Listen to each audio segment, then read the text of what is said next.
and SIFIL, that is Symbiosis, with the Eritrean students in and around Pune. Whenever the students request for a meeting place or any occasion, I understand that they were granted to use the facilities of the institute. Therefore, on behalf of all the students and myself, I wish to thank you for your contribution and look forward for the continuity of the cooperation. I thank you. Thank you, sir, for your motivating words. It is a great privilege to introduce a personality like Honorable Juan Santander, our chief guest today. Born in 1945, he completed his Masters in Social Sciences, specializing in international relations. Mr. Santander started his career as a diplomat in 1971 as an attaché and vice consul in the Ministry of Foreign Relations and Worship. From 1973 to 1998, he worked as Deputy Chief of Mission in the Embassy of Argentina in various countries. Since 2009, he has been in India as Minister and Deputy Head of Mission. An additional feather in his caps are his decorations: the Grand Service Cross by the German Federation in 1987 and the Weissen Alauni by the Kingdom of Morocco in 2006. He has been a participant and expositor in various conferences organized by different organizations. Mr. Santander also has another facet to his personality: writing poetry and essays.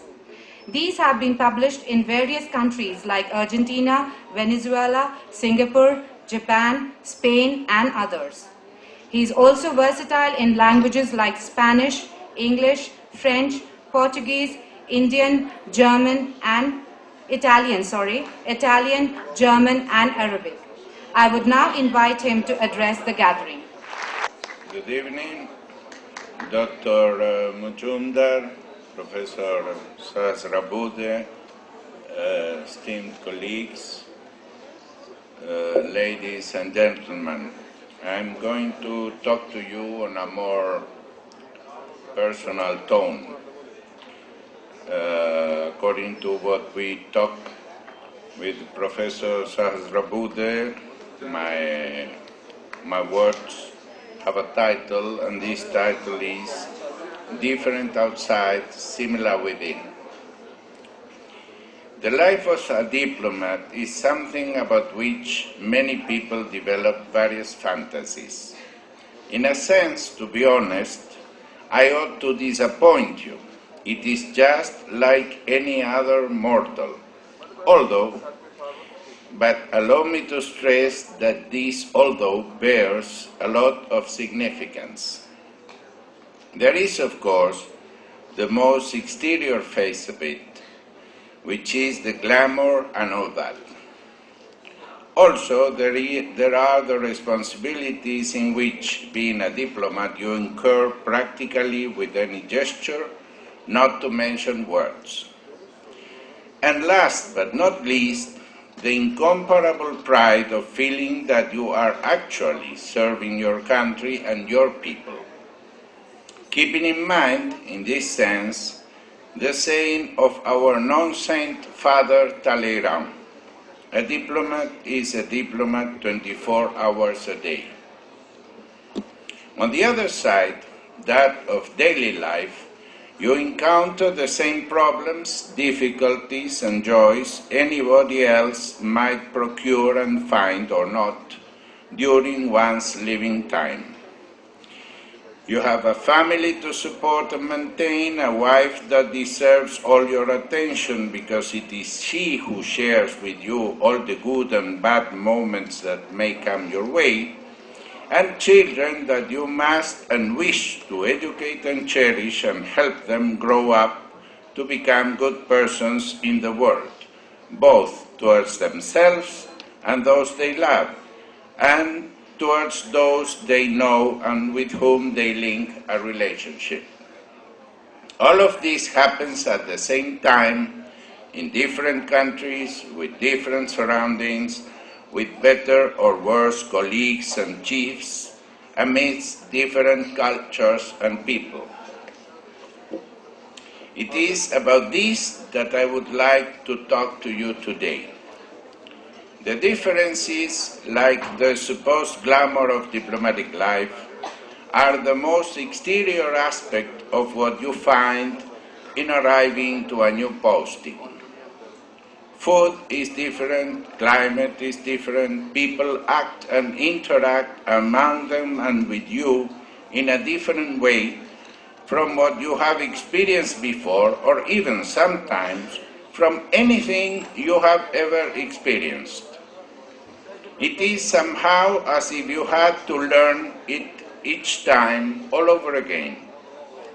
When you arrive to your first posting, which significantly our ministry labels your destiny, and for me it was Damascus in Syria, you try to learn the local customs, the uses of other older diplomats, and make up your mind about your own role among them, diplomats and local society.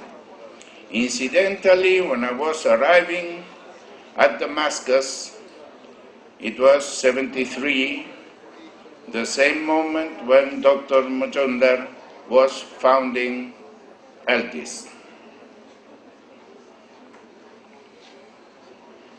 It is easier said than done. You do not have any family or friends around, and you have to figure it out all by yourself without references. And later, when you have already a wife and maybe children, every change of posting implies a new adaptation for you and those who accompany you.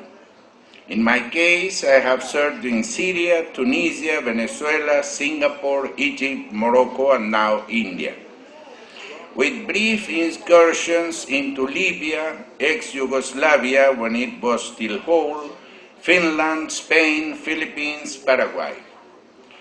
Thus, my stock of experiences is, as you may appreciate, quite disparate.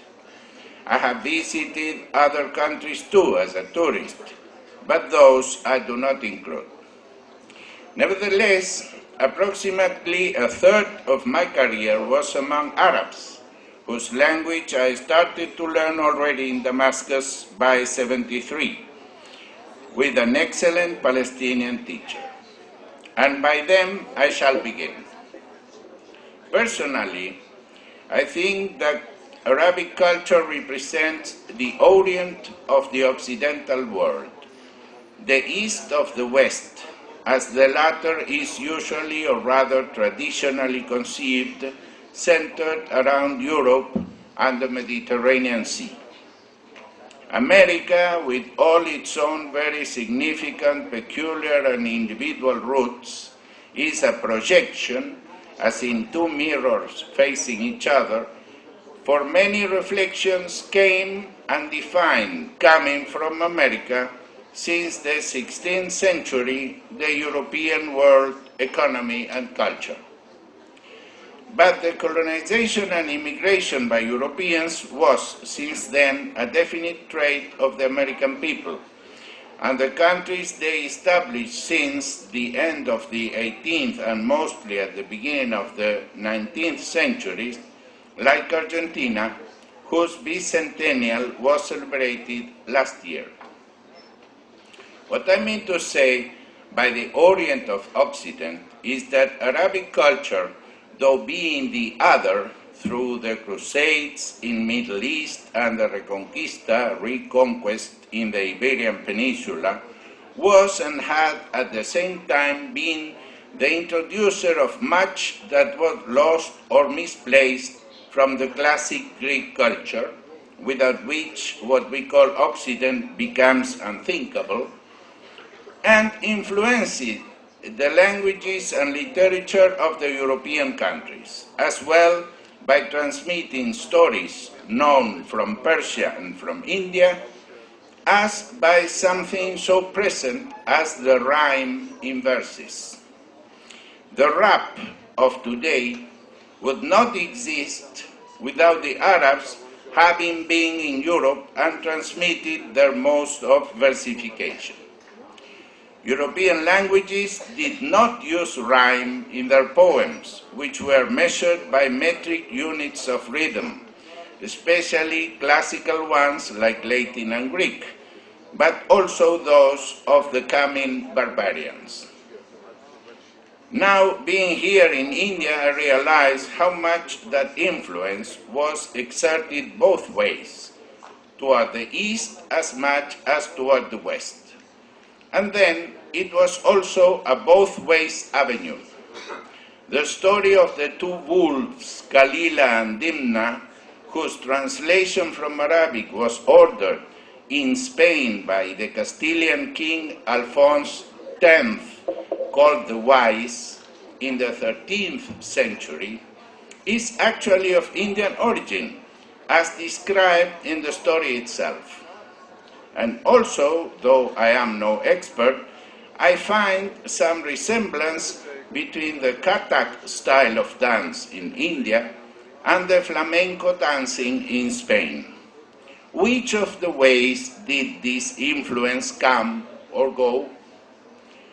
And if you think of it, the Arabs were as much the strangers here as they were in Europe, where they arrived up to Poitiers in France in the 8th century, though they installed themselves only in the Iberian Peninsula, south of the Pyrenean range, where they would stay until the end of the 15th century. But let us return to the present, or rather, my more recent past, throughout almost 40 years of diplomatic career. My non-Arabic experiences were, before coming to India, only two. Venezuela, where I was between 81 and 86, and Singapore since 1989 until 1993. Venezuela, you may think at a first approach, should be the same as Argentina, and it is not. Naturally, we belong to one region from Mexico to Argentina, mainly shaped by the former Spanish colonies, roughly since the 16th up to the 19th century, with the exception of Brazil, that was colonized by the Portuguese. Then, although basically language, religions, and customs are quite similar, they are not identical. And sometimes, I must remind you, you find it more difficult to adapt when the differences are established upon a common ground. When everything is different from the start, you just expect more difference to be there. When the general appearances, on the contrary, point to similarities, instead, the differences, however small, show themselves more starkly. What endeared the people of Venezuela for me was a feeling of brotherhood, out of common inheritance, history, and beliefs, that easily transcended those differences. In the case of Singapore instead, yes, it was really different from the very beginning. On one side, the more apparent one, because this island city republic differentiates itself from any of its surrounding neighbors. At the same time, in such a small area, among not that much people, one might find there almost everything Asian, Chinese from different regions with their own language and food, Malays, Indians, Tamil, and from different places as Kerala and others. And for religions, you have all varieties. There it was that I first had contact with Zoroastrian, who are in India called Farsis, and they are Hojas. This mosaic of people was quite an experience. For you and your family ended by making friends so diverse among them